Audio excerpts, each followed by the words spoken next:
আসসালামু আলাইকুম। ওয়ালাইকুম সালাম। আসসালামু আলাইকুম। কেমন আছেন? জি, আলহামদুলিল্লাহ ভালো। আপনি ভালো আছেন জি, ভাইয়া? ভালো। নাম কি আপনার? আমার নাম নূর। হ্যাঁ? নূর। নূর। জি। সুন্দর নাম। নূর আপু, কি করেন আপনি? আমি কিছু করি না, আমি সেলাই কাজ করতাম, এখন সেলাই কাজ করতে পারি না, বাসায় আছি। সেলাই মেশিন নাই তো, শিখছি কাজ। আচ্ছা, তো ইউটিউবে কেন আসছেন? আসছি ভাইয়া, আমার তো বিয়ে হয়েছে, আমি বিবাহিত, ঠিক আছে? আমার বিয়ে হয়েছে, এখন আমার হাজবেন্ড নাই, আমার হাজবেন্ডের সঙ্গে ছাড়াছাড়ি হয়ে গেছে। এখন খুব কষ্ট পায়, অসহায় করে আসছি ভাইয়া। আচ্ছা, তো কষ্ট করে আসছেন, ঠিক আছে। তাও স্বামী কেন চলে গেল?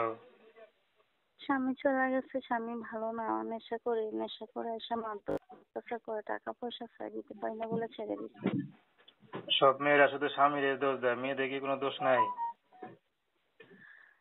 দোষ আমার এটাই, আমি গরিব মানুষ, আমার একটা গার্জিয়ান নাই, শাসন করার মতো, বলার মতো কোনো মানুষ নেই, গায়ে গার্জিয়ান নাই, আমি গরিব, অসহায়, টাকা পয়সা দিতে পারি না, এটাই আমার দোষ।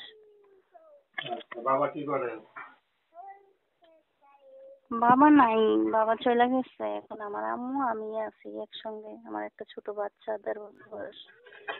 আচ্ছা, এখনকার বিয়ে শাদী করবেন? বিয়ে শাদী বসতাম, এখন আমি গরিব মানুষ, অসহায় মানুষ, এখন আমার পাশে এরকম একটা মানুষ চাই যে আমার কষ্ট দুঃখ বুঝবে, আমার বাচ্চার দায়িত্ব নিবে, এরকম একটা মানুষ পাইলে বিয়ে শাদী বসবো। যদি যদি বিবাহিত হয়? বিবাহিত হইলেও সমস্যা নাই, কোনো আপত্তি নাই, তার মনটা ভালো হলেই হবে, বয়স্ক হলেও কোনো সমস্যা নাই। তো দর্শক, আপনার মন নূর আপুর ভালো যে কথা আমি গরিব অসহায়, এখন একটা গরিব অসহায় মেয়ে বিয়ে করে পাশে দাঁড়াইতেছে, এরকম একটা মানুষ পেলে বিয়ে শাদী বসবো। তো দর্শক, আপনার নূর আপুর কথা শুনলেন। প্রেম ভালোবাসা, সাহায্য সহযোগিতা, বিয়ে শাদী করা একান্ত আপনাদের ব্যক্তিগত ব্যাপার। আসুন আমরা 5 ওয়াক্ত নামাজ পড়ি, দেশের সেবা করি।